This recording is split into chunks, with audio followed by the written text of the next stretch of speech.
Hey, welcome back to the show. I'm excited to have you guys here. I've got a really special guest today with me. As you know, we're doing a series right now leading up to Growth Hacking Live in San Diego on September 22nd. If you don't have your tickets, be there or be square. Go to growthhacking.com right now and get your tickets. But one of our featured keynote speakers we're really, really excited about is on with me today, Miss Keenya Kelly. And how you doing, hon? I'm doing good. I'm so excited to be here. I'm excited too, man. So Kenya was just at our Driven Mastermind group, which is our average $10 million company size mastermind group, and just crushed everybody with what she's doing with new media, particularly in the TikTok sphere, live selling sphere, and all the things that are going on. As you guys know, if you don't know already, growth hacking is a very different event. I put together an event in the same hotel we used to do TNC, at the same time we used to do TNC, with this old guy that used to do TNC, but it's not TNC anymore. It's a totally different event now. And what I wanted to do would bring in instead of the old guard, right, to bring in a lot of new young blood. Austin Armstrong I was on with yesterday, and Nuno Navarez I was on with yesterday, and Kenya today, and I've got more people coming up. So we're bringing in these folks that if you're on social, you've heard of, right? You've seen them around. If you're not heavy in social, you might not know who they are, and they certainly don't know who you are. And it's weird in these rooms. Like I'll go to these places and nobody knows who the hell I am, and then I'll go in a room with a bunch of old marketers, and everybody knows me, right? But it's amazing what that generation, what you guys are doing, and how well you're collaborating and how well you're playing off one another and learning from one another. And Mhm.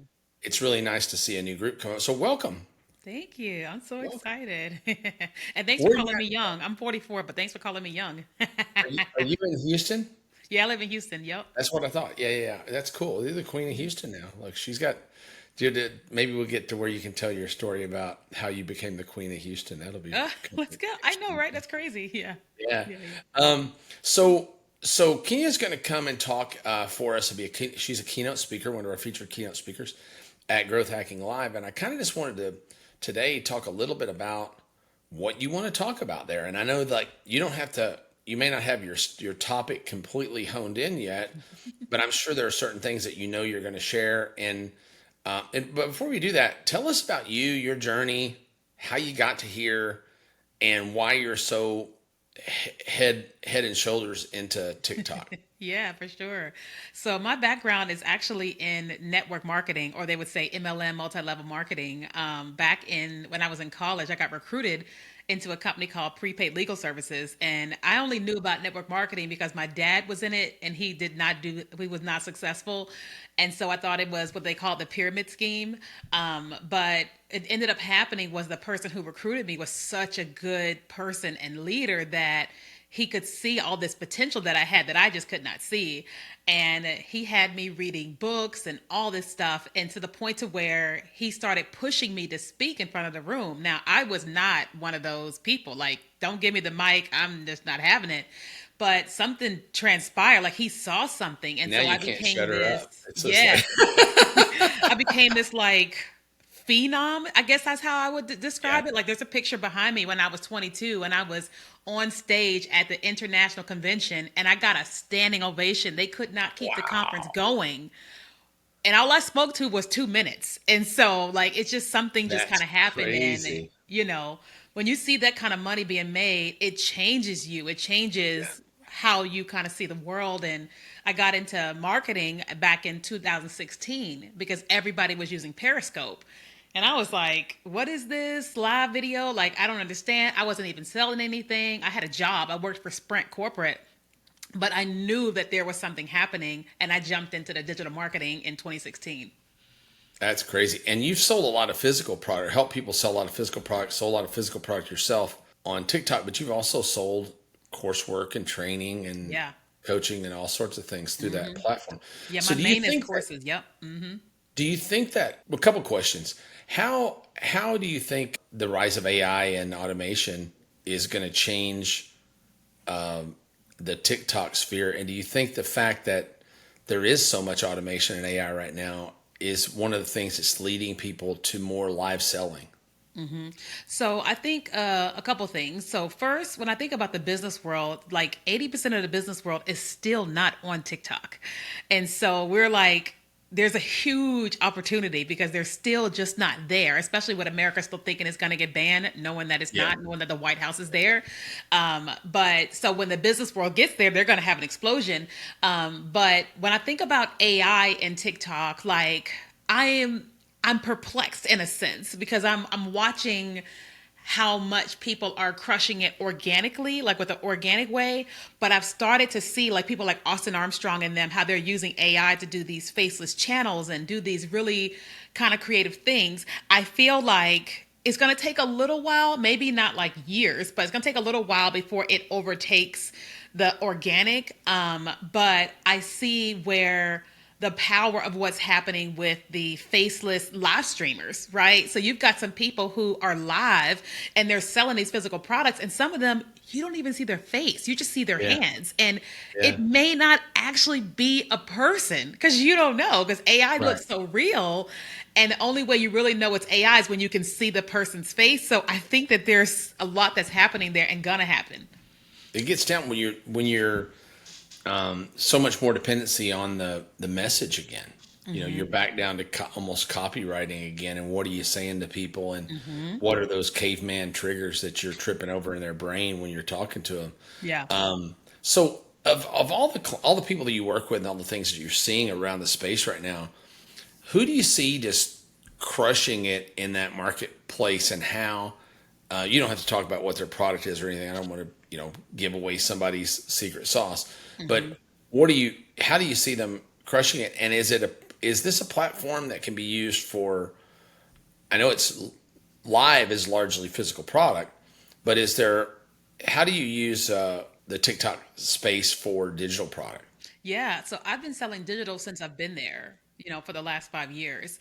And so when I think about the physical side of things, the physical is they're crushing it with TikTok Shop, with the ability of having your products there and people can purchase, and creators are able to go in, find your product, and they can promote your product without you, and you're making money and their videos are doing well.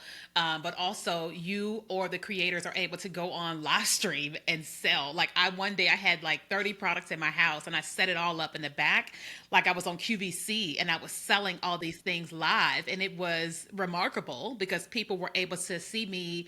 They were able to experience me. Like they watched me make ramen noodles, the bulk that ramen noodles. They watched me make it live, and I was eating it, and I was packing a bag, and it was a whole It's thing. crazy. My girlfriend's addicted to that stuff, and she's actually started selling on there now on Whatnot and on TikTok, and just as obsessed with it. And I think there's some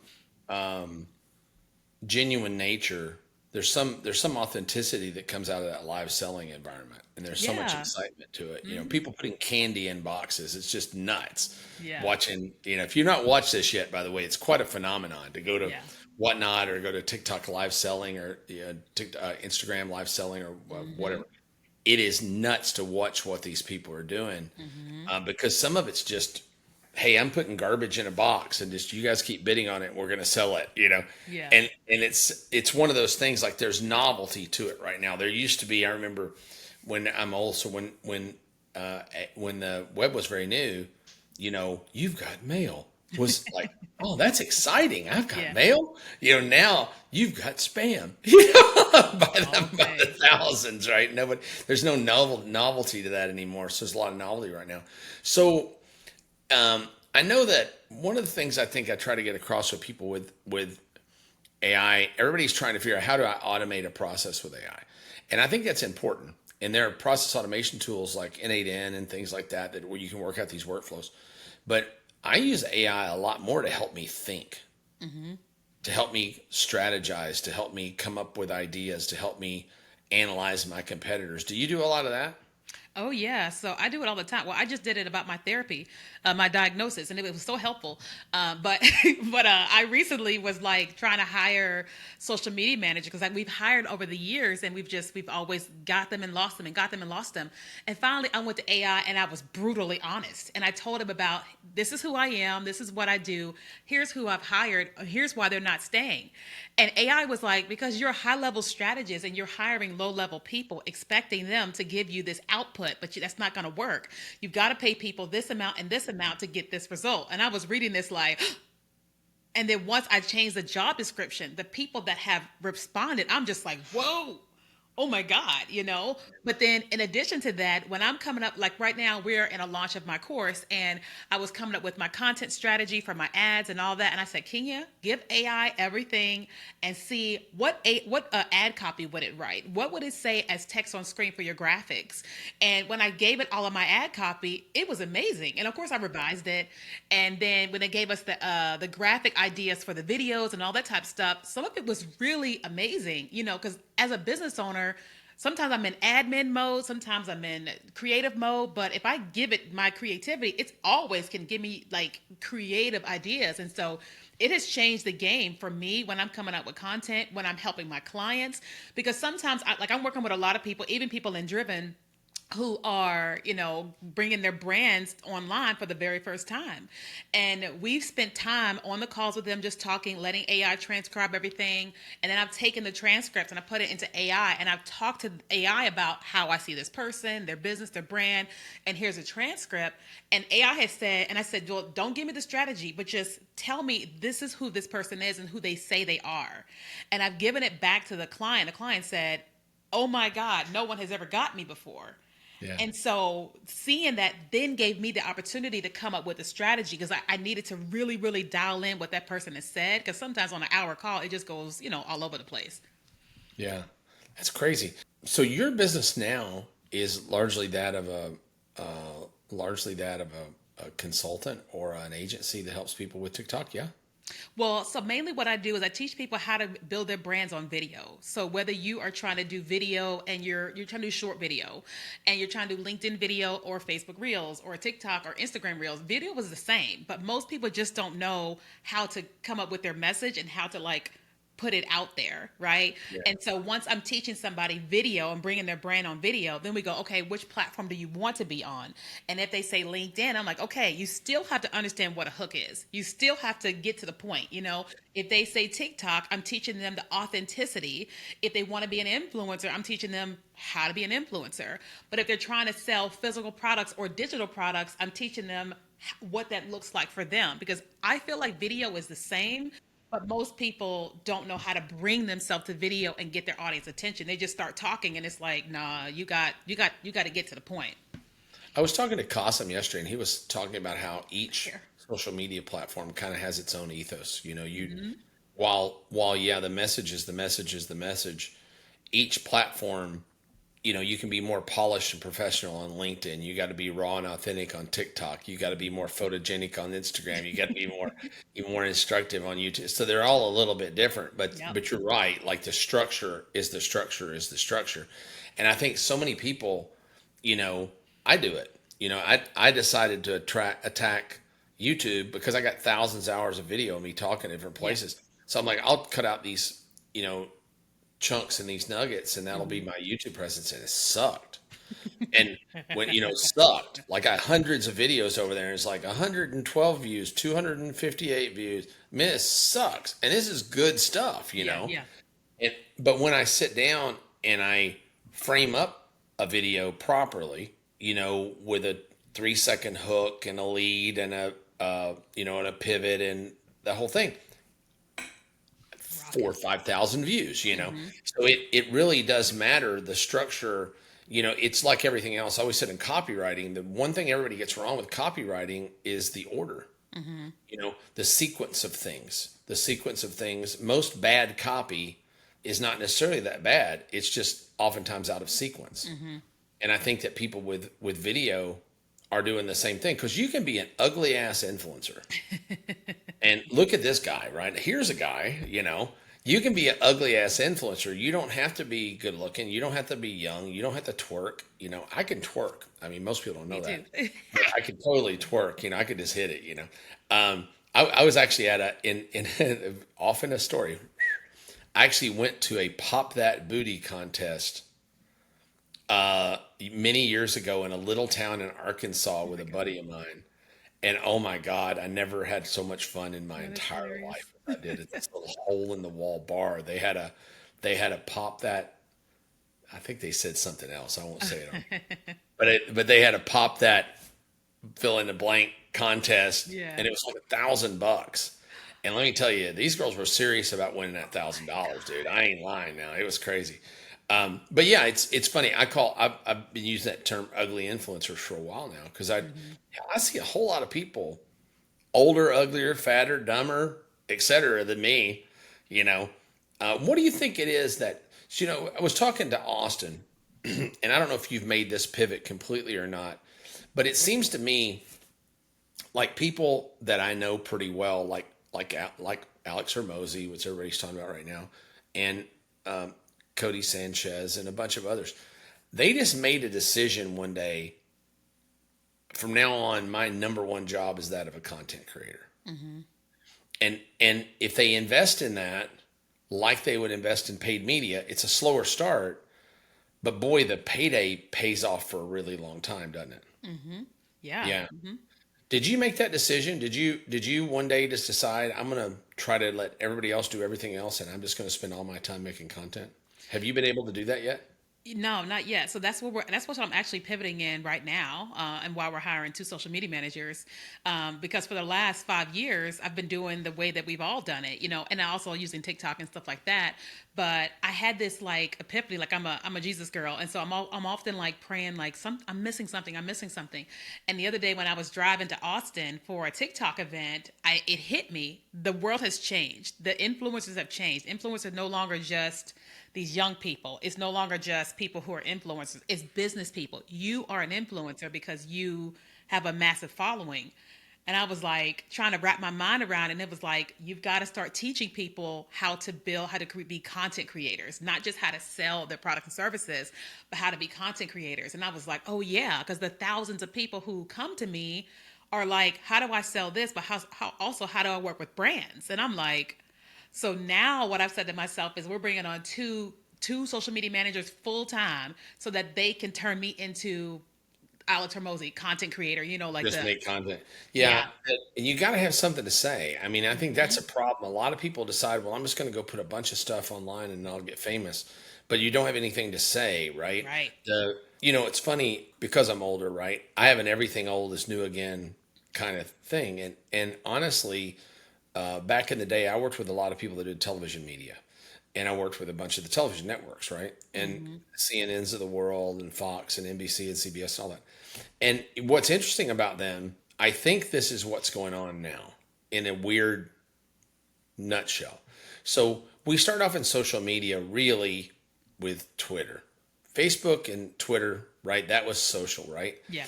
And it was really get a bunch of people to follow you and then spread out whatever you want to say to that group of people, Hmm. and maybe they'll share it with some other people. Hmm. And that was social for the first 10 years, right? Hmm. Everybody's social.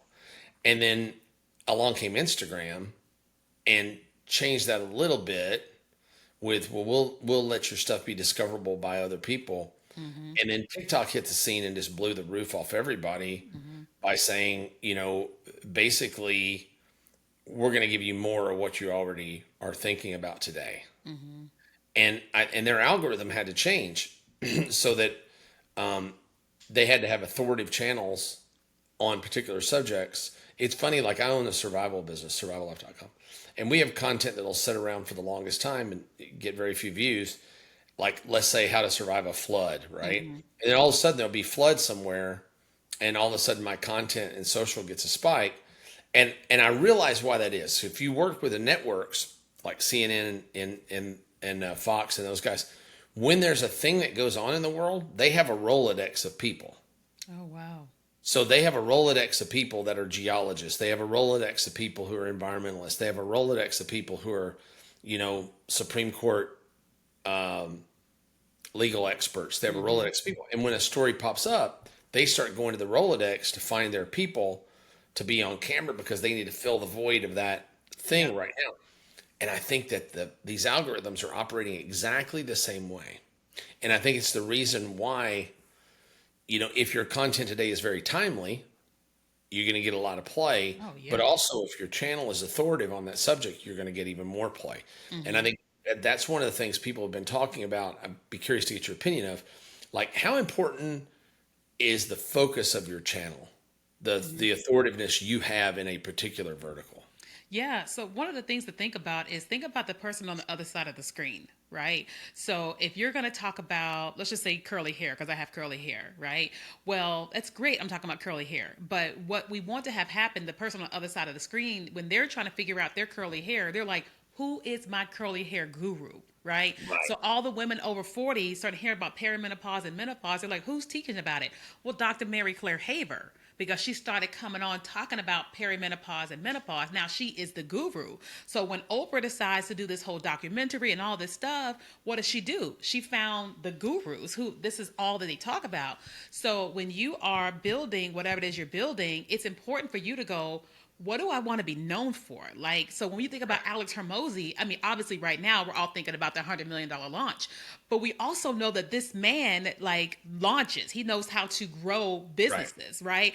And you know that he is an authority in that, not because he said so, well, because his channel has told you, I am the authority of X, Y, and Z, right? And so if you are thinking about like, blowing up something, it's like you got to stake your claim in the ground and go, this is what I want people to know me for. The challenge I think a lot of people have is that we are all multifaceted and we don't want to be boxed in. But when we choose to go, I am X, Y, and Z, then you're X, Y, and Z. So when You can anybody's have looking more for, than one channel on TikTok, yeah? oh, for sure. Because I have Yeah. my main one teaches TikTok.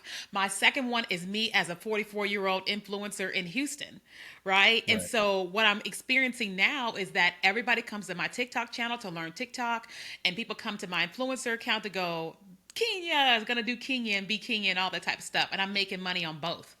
Yeah. And I'm assuming like if Alex Hermosi tomorrow started making videos on gardening tips, they probably wouldn't get much pickup, right? No, ma'am. Yeah, No. because his channels, and it would really confuse the algorithm then about what Correct. he was really about. Yeah, I Hmm. think people don't understand that. So I know you're gonna be talking about that a lot. So what are some things that you do that you can talk about what they are? You don't necessarily have to talk about how to do them. Hmm. Talk about how to do them at the event. But what are some things that you recommend, like all your clients do that are unusual that you don't hear about everywhere else? What's the underground stuff that you ain't telling nobody else? Come on, spill it. The underground stuff. So number one is TikTok live stream. Even if you don't have a physical product, because I've been saying this for 5 years that TikTok is going to give the priority to coaches at some point in time when they figure out what's going on. And TikTok has been TikTok Shop and all that, but they recently launched a new feature that's called Service Plus. And it's all about people who sell services. And they have me in this cohort of people. And basically, it's two parts. One, if you have a business account and you're live on TikTok, people can fill out that form immediately and like now you've got a lead, right? But if you're using that Service Plus tool, TikTok is pushing out your content like crazy because they want more people to use this tool. If you have a regular account on TikTok, then you can click a button on your live stream and people can send you a DM for more information. But what happens is that when people are doing whatever on screen, everybody on camera can see somebody is sending you a message. So it's sending this signal to people that, oh Oh my wow. God, everybody's trying to get that thing. So it's kind of like Yeah. QVC. You can see 5 left, 4 left, 3 Right. left. Oh my gosh, it's brilliant. Wow. I was so excited. I was like, oh my God. I Yeah. hear a lot of people, I see a lot of commercials, and I don't know if they're for political reasons or if they're for real, but are you hearing a lot of people using TikTok in local markets?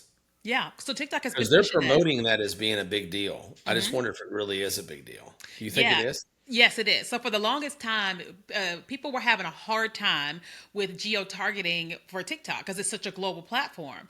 And so TikTok, over the last 6, 9 months, I think they started to really hone in on helping businesses locally. It's I don't know what the tool is called, but it's literally helping them. And I wasn't sure how that was going to work.